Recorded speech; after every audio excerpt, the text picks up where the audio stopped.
दोस्तों आज एक कहानी सुना रही हूँ आपको। ठीक है। और हो सकता है कि ये कहानी आपके भी किसी काम आ जाए। हाँ हाँ, आपके भी मतलब इस कहानी में एक कहानी है जो किसी के काम आ रही है। तो आपके भी काम आ जाएगी, है ना। तो सुनते हैं। एक बार क्या हुआ कि एक लड़का था, है ना। और उस लड़के को ये जो कथा करते हैं और प्रवचन देते हैं, इन लोगों से बड़ी चिढ़ थी कि यार ये बहुत मतलब जगह जगह भीड़ लग जाती है मैदानों में, और इनकी कथाएं चलती हैं, 6-6 7-7 दिन तक कथा चलती है, और ट्रैफिक भी पूरा रुक जाता है। और मुझे नहीं सुननी है सब बातें, इनकी कहानियाँ, इनसे कुछ नहीं होना जाना है। जो होता है वो तो होकर ही रहता है, वो तो होएगा ही। और ऐसे सब उसके विचार रहते हैं, अपने भी ऐसे ही विचार रहते हैं। वो तो जब ठोकर खाते हैं तब समझ आता है ना। तो वो भी ऐसे ही था, अपने जैसे ही लड़का, कि उसको तो ध्यान ही नहीं देना था इन सब बातों पर, कहानियों पर। तो एक बार क्या हुआ कि वो घर आ रहा था अपने, और घर के रास्ते में ही उसके एक बड़ा सा मैदान था, अपने दशहरा मैदान जैसा होता है ना, उस टाइप का एक बड़ा सा मैदान था, और वहाँ एक बड़ा सा पंडाल लगा हुआ था। तो दूर से ही उसको आवाज़ें आ रही थी कुछ कुछ, तो उसको समझ आ गया कि अच्छा यहाँ कुछ कथा वथा चल रही है। लेकिन अब घर जाने का रास्ता वही था और वो कहीं और से नहीं जा सकता था। तो उसने सोचा अब कैसे इसको क्रॉस करूँगा, मुझे तो बिल्कुल नहीं सुनना है इन्हें। तो उसने क्या किया, उसने अपने दोनों कानों में उंगली डाली और एक प्लान किया कि बस उंगली डाल के मैं तेज़ी से भागता हुआ ये मैदान क्रॉस कर जाऊंगा और फिर आराम से घर चला जाऊंगा, मुझे सुनना नहीं पड़ेगा इनका। तो ये प्लान था उसका। तो जैसे जैसे वो करीब आया, उसने अपने दोनों कानों में उंगली, तेज़ी से उंगली डाली और भागना शुरू कर दिया।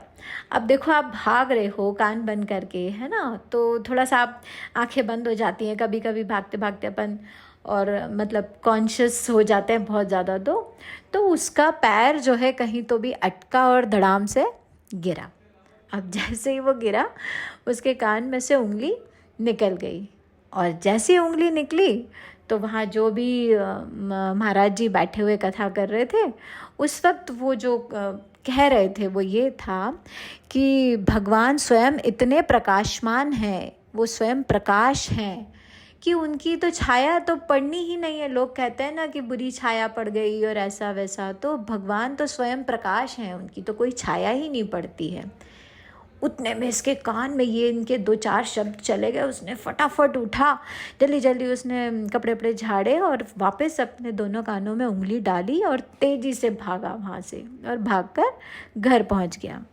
उसने बोला चलो ठीक है, ये तो अच्छा रहा, आज मुझे कुछ नहीं सुनना पड़ा। अब क्या हुआ कि एक दिन वो रात को सो रहा था अपने घर में, और उसके यहाँ चोर आया। ठीक है।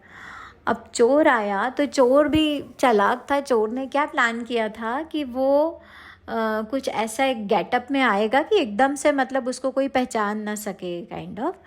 तो वो ऐसे हनुमान जी का पूरा गेटअप में पूंछ वूछ लगा के और मुकुट वुकुट ऐसे हाथ में गदा वदा लेकर के, और वो चोरी करने के लिए आया था। और वो इस लड़के के घर आया। अब ये तो सो रहा था, तो अचानक से थोड़ी सी आवाज़ आहट हुई, तो इसको लगा कि कुछ तो है, कोई है। तो इसने एकदम से आंखें खोली, कौन है एकदम से ऐसे चिल्लाया। तो जो चोर था उसका तो ये प्लान ही था ना कि अगर कभी मैं इस तरह से फंसा तो मैं एकदम से मतलब भगवान हूँ, काइंड ऑफ। तो उसने बोला कि बेटे तुम सो रहे हो और तुम्हें ज्ञान नहीं है, मैं ईश्वर हूँ, देखो मैं, मेरी परछाई देखो, तुम्हें मैं दिखाई दे रहा हूँ। ऐसे उसने सुना और उसने देखा, हाँ एक ब्लैक ब्लैक कलर का शेप उसको दिख रहा था, और उसमें पूंछ दिख रही है, गदा दिख रही है, मुकुट उकुट का कुछ दिख रहा है। मतलब वो ये तो हनुमान जी हैं। और थोड़ी आवाज़ भी उसने वैसी बना रखी थी चोर ने। तो कुछ देर के लिए तो इसको लगा कि हाँ यार, अपने को अपने घर भगवान जी आ गए हैं, मुझे भगवान जी के दर्शन हो रहे हैं। और फिर अचानक से उसको एक बात याद आ गई। जब उसके कान में से उंगली निकल गई थी ना, तो महाराज जी बता रहे थे कि ईश्वर स्वयं प्रकाश है, तो वो तो मतलब उनकी शैडो, उनकी छाया तो पड़ेगी ही नहीं, वो ब्लैक तो इस तरह से तो दिखेगा ही नहीं। और उसको जैसे याद आया, वो फटाफट उठा और दौड़ के उसने जैसे अंधेरे में हाथ बढ़ाया, वो उसके हाथ लग गया, उसकी पूँछ पकड़ ली, उसने उसको पकड़ लिया और बोला, अच्छा मुझे पता है भगवान जी की कोई छाया नहीं होती, भगवान जी क्यों काले दिखेंगे, वो तो स्वयं प्रकाश हैं, वगैरह वगैरह। इसमें भी थोड़ा ज्ञान दे दिया। तो फिर वो पकड़ लिया इसने, चोर को पिटाई कर दी उसकी।